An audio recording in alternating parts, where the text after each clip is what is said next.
Ay guys, pag nasabid ka sa part ng Middle East, kailangan marunong kang gumawa ng recipe mo sa itlog. Gumawa ka na ng sariling recipe mo sa itlog kasi dito ang ulam, laging itlog.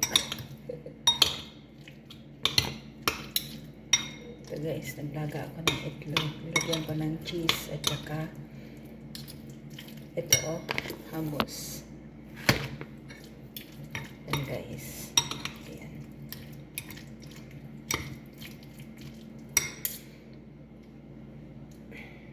Ilagay ko siya sa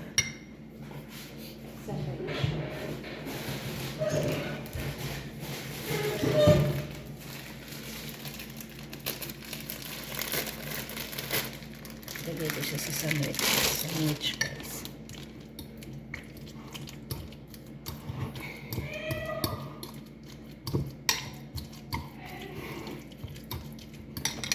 And guys, okay na siya.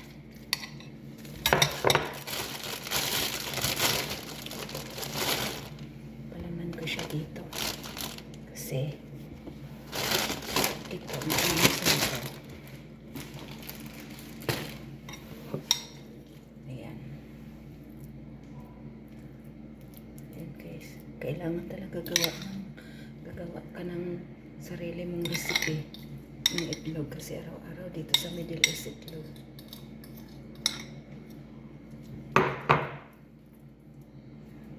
Ayan guys.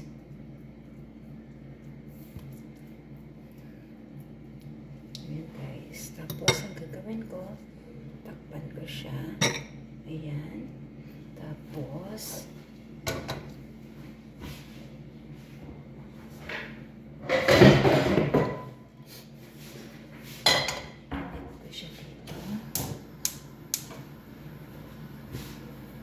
iinit ko lang siya. Ayan. Ayan guys. Palaman, itlog, may cheese. Ayan. Ganun ang gagawin dapat pag nag-abroad, gagawa ng sariling recipe ng itlog. Kasi pagdating dito sa Middle East, itlog lahat ang itlog ang laging ulam. Init ko lang siya guys.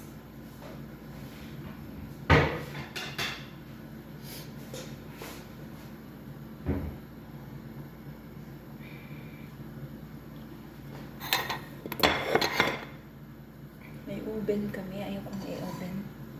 Gusto ko siya sa kalan init. Gusto ko sa kawali siya init.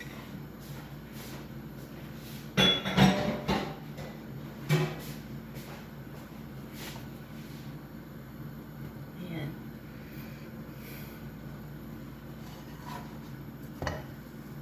Need siyang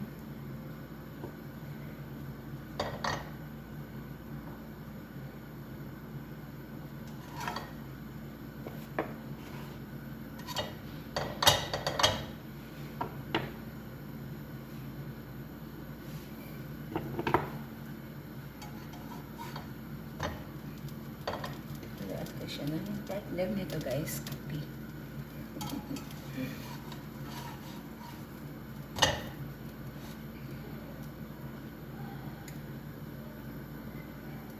Ganun lang. And guys, luto na. Thank you for watching. Thank you everyone.